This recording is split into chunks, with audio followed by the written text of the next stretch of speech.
Pero yo me siento como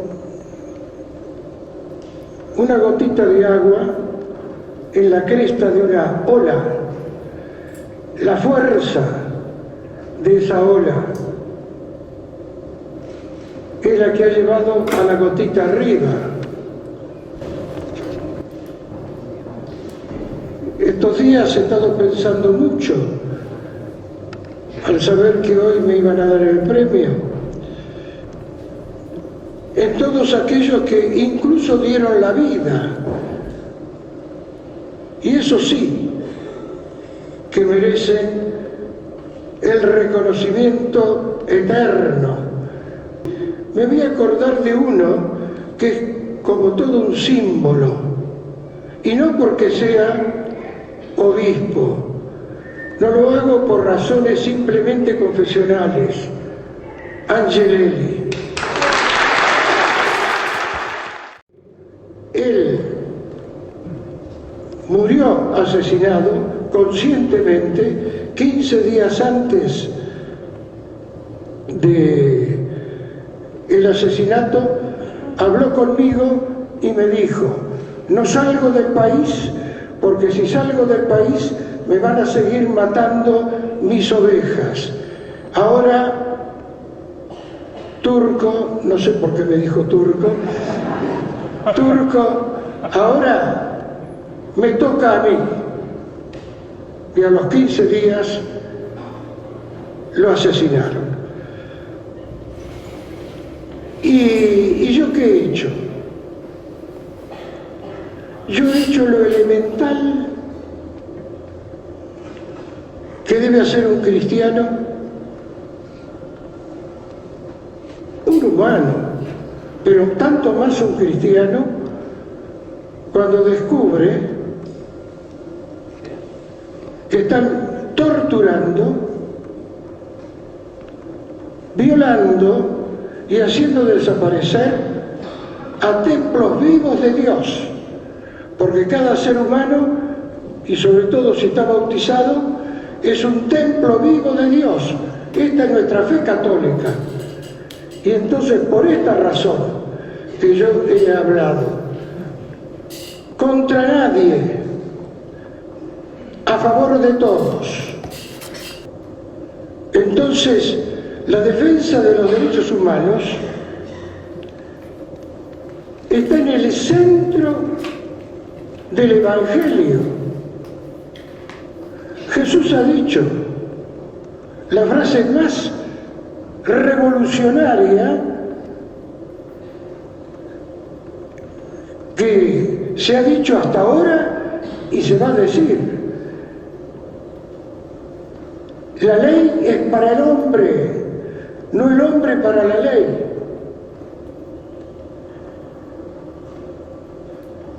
El Dios de Jesucristo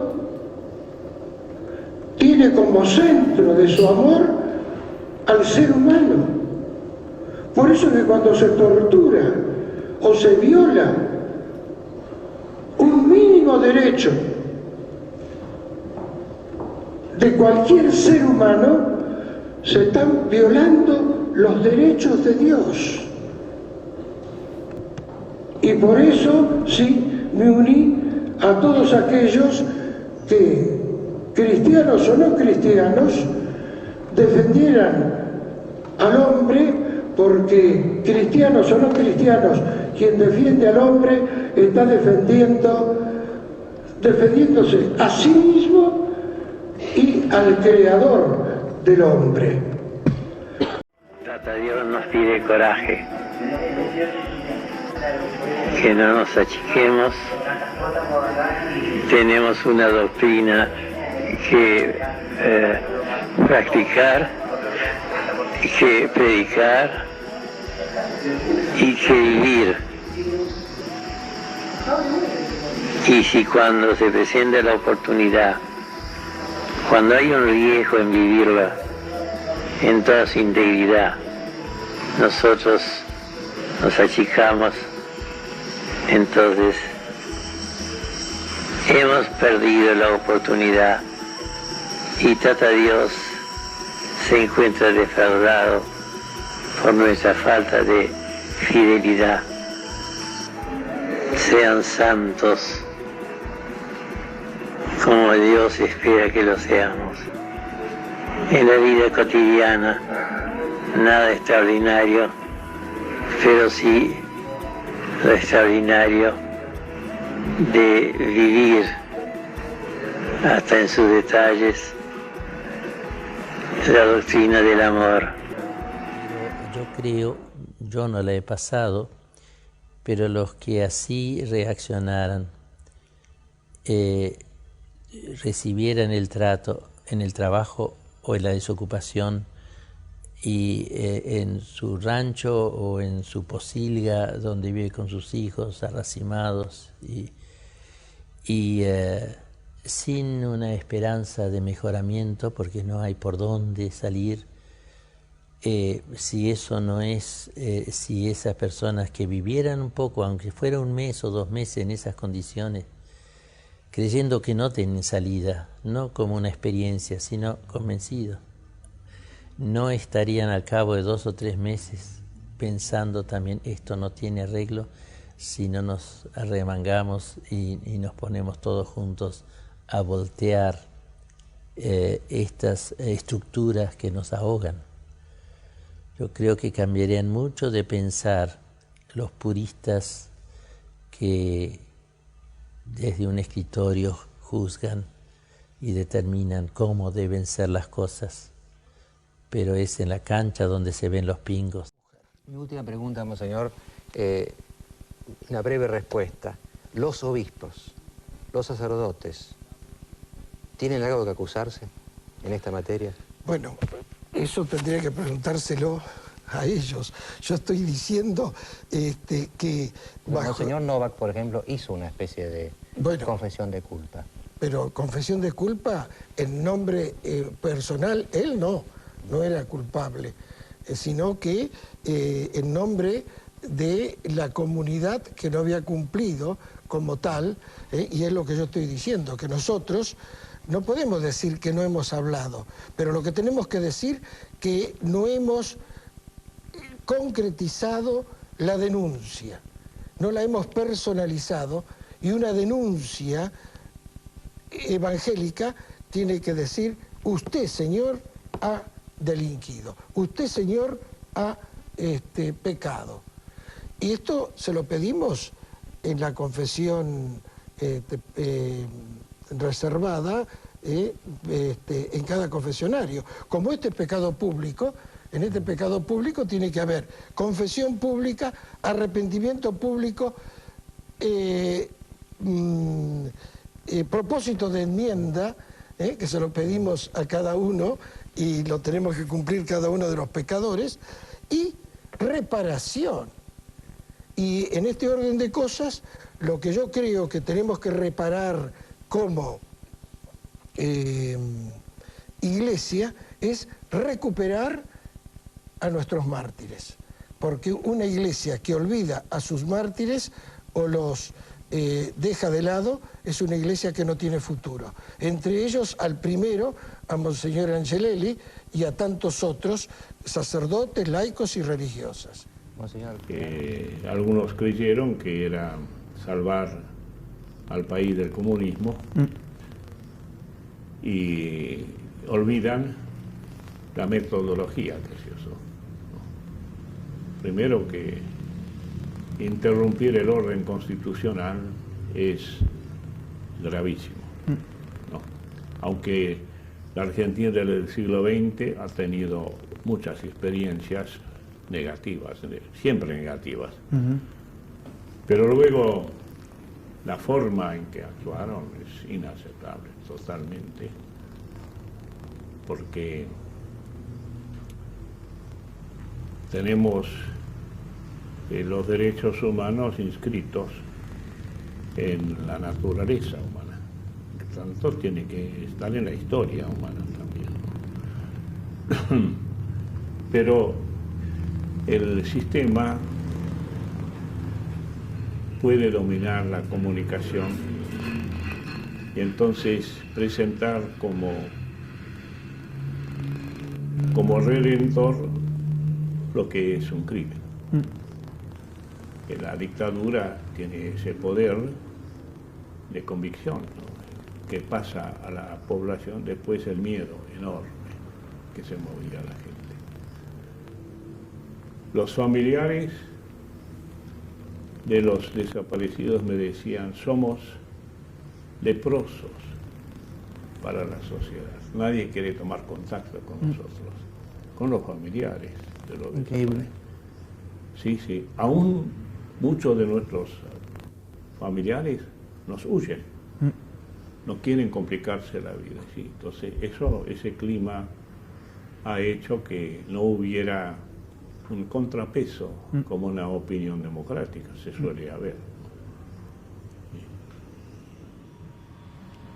Se fueron acumulando, no solo de la zona nuestra, de otras zonas también. Y a partir de ese momento sí, mi visión cambió completamente, porque estaba en contacto vivo con los que sufrían parte de las consecuencias del régimen instaurado en marzo. Y las entrevistas, más que pastorales, porque eran una diócesis nueva, eran sobre derechos humanos.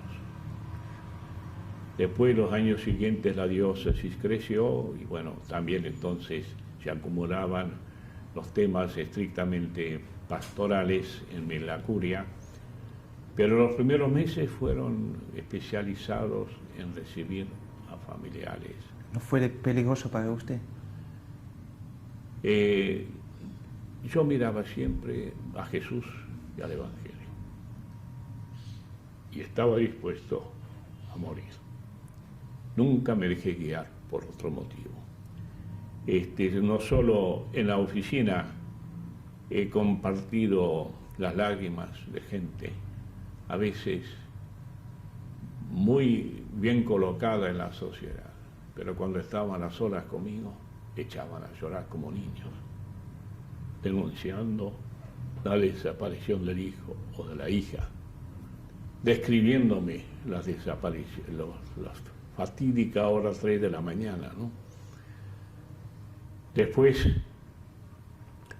en la vida práctica, hice mi trabajo de obispo. Yo manejaba el coche personalmente, volvía a las 11 de la noche a una casa que estaba completamente sola, a 30 cuadras del centro de Quilmes, y siempre estaba preparado para mi propia desaparición. Cuando bajaba del coche a abrir el portón me decía: te estarán esperando. Porque el escuchar tanto los relatos se incrustaban en mi interior, se encarnaban en mi propia vida. Y cuando a las 3 de la mañana me despertaba y oía que pasaba por la vereda una persona taconeando, dije: ahora te buscan a vos, ¿no?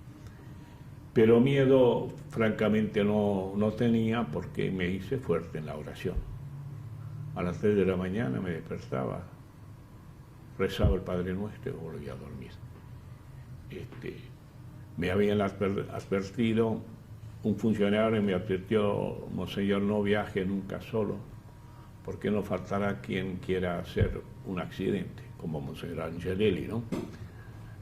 Pero no, yo viajaba solo, porque no tenía para pagarme un chofer, pero con gran tranquilidad. ¿Y la muerte del Monseñor Angelelli no le causaba más miedo aún? No, simplemente porque una vez que yo entré en contacto con la situación, con los hechos, entonces me puse en mi papel de buen pastor que tiene que dar, si es necesario, la vida por las ovejas. Pero eso no lo considero como un heroísmo, sino como lo más normal que debíamos hacer y debíamos hacer entonces. Un abogado me preguntó después: ¿y usted por qué hacía la misa con los desaparecidos? Dije: no, no la hacía con los desaparecidos, la hacía por los desaparecidos, pero con los familiares de los desaparecidos. ¿Y por qué lo hacía? Porque ellos me la pedían oración. Tenían derecho a recibir el culto de la iglesia y a que nos manifestáramos públicamente como solidarios de su dolor. En las veredas estaba la policía como un preaviso. Así que ustedes de nuevo van a hacer esa cosa rara, le decían a las madres, como amedrentándolas, pero era lo mínimo que nosotros queríamos y debíamos hacer en una manifestación religiosa, pero también de gran solidaridad con esta buena gente. Invitábamos a los fieles nuestros, no todos, porque había mucho miedo de pronunciarse por los desaparecidos a través de sus familiares, porque ellos me decían, somos leprosos para los demás, no quieren tener contacto con nosotros. Y sabemos que era mucha gente, si hay 30.000 desaparecidos, muchísima gente estaba en esas condiciones. De modo que eso era por un lado. Por otro, con el movimiento ecuménico por los derechos humanos, estábamos tratando también de hacer un servicio legal y asistencial. Legal en cuanto era posible. Habeas corpus, teníamos abogados que se jugaban la piel también para recabar información de las autoridades que los militares habían instituido, y lo asistencial era porque muchos familiares quedaban en gran angustia económica. Conozco el caso de un matrimonio de ancianos que tenía que ponerse a trabajar a los 70 años para poder subsistir. Había un señor que había sido administrador de un hospital importante y que, para fijar la catadura moral de este hombre, él dice, monseñor, yo hoy todavía viajo en colectivo. He manejado mucho dinero como administrador del hospital. No he robado un peso, por eso hoy viajo en colectivo. Bueno, él me contó, tendría unos 70 años, que se presentaron a las 3 de la mañana 20 coches rodeando su casa en Quilmes. Entraron, les vendaron los ojos y él me dijo, a él y a la señora, y él decía, creía que lo iban a fusilar. Dice, nos llevaron a la cocina y pidieron la dirección de nuestros hijos y se fueron. Al día siguiente, el hijo médico que estaba en Buenos Aires había desaparecido. De esa lista, el médico. Una familia modelo, este señor. Viajo en colectivo, no he robado un peso, manejé mucho dinero. Bueno, un hijo de él, médico, desapareció. Esa escena la recuerdo muy bien. Otra madre decía, teníamos 8 hijos. Los mayores eran catequistas.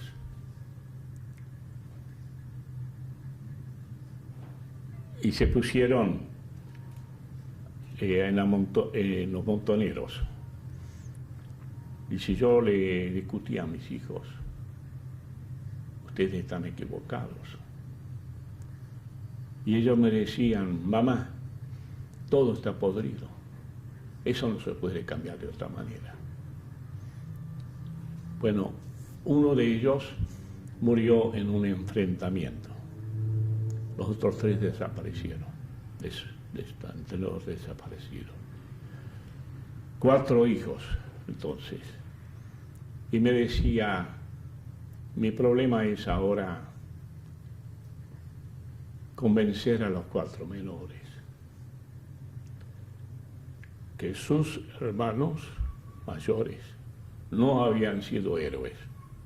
Esta señora muy católica, pero tenía esa convicción que la violencia no había que emplearla, e incluso más allá de lo equivocado que pudiera estar, no reconocía la nobleza de estos muchachos que ofrendaron su vida por un ideal. La metodología equivocada, pero el objetivo de ese ideal no estaba equivocado, ¿no? Éramos muy poquitos, ¿no? Yo propuse en la conferencia episcopal, muy al principio, que se instituyera un grupo, una comisión, para abarcar este tema. Se sometió a voto, fui totalmente rechazado, ¿no? Se desaprobó totalmente mi propuesta. Entonces, con los que compartíamos plenamente la causa era el monseñor Jaime de Nevares, obispo de Neuquén, luego monseñor Esteban Lesaine de Viedma, con los cuales sí, nosotros estábamos plenamente de acuerdo de hacer cada uno lo suyo, lo que era posible. Siempre le escribía al monseñor de Nevares que si él podía hacerse presente, porque le decía, si voy solo, me escrachan, como decimos en castellano. Solo me van a desaprobar totalmente, pero si vos venís, decía, ya somos 2, y es más difícil, ¿no? Por lo menos no estoy tan solo.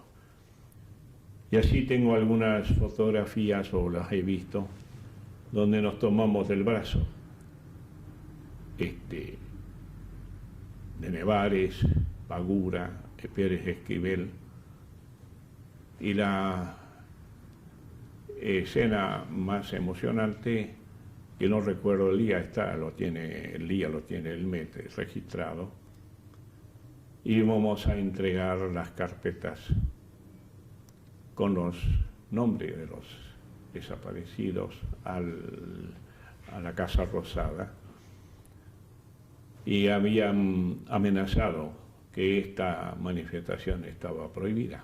No había ninguna manifestación en ese tiempo, ninguna. Nosotros, sin embargo, vimos la necesidad de salir.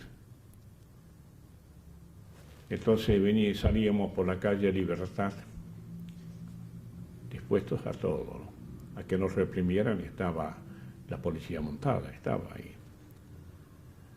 Hay fotografías del caso. Y cuando entramos en la Avenida de Mayo, para ir a la Plaza de Mayo, nos emocionó muchísimo ver los balcones llenos de gente, aplaudiendo. Era la conciencia silenciada, pero con una primera señal, despertaba, ¿no? Bueno, eso, vuelvo a decirlo, el monseñor de Nevares en eso era muy valiente, y en las distancias no lo desanimaban, dejaba sus cosas, se venía a hacer esta manifestación. ¿Qué sentido tenían? Y bueno, gritar con el corazón de que la vida humana es sagrada, que la verdad exige ser declarada, porque la desaparición es un atentado contra la verdad, es un atentado también contra la vida, porque hoy mismo está en el diario, no hay más desaparecidos, todos han sido muertos. Era un atentado contra la familia, que quedaba destrozada. Era un atentado contra la libertad, por supuesto, ¿no? Era un atentado contra la juventud, porque esos 30.000 casi todos eran jóvenes.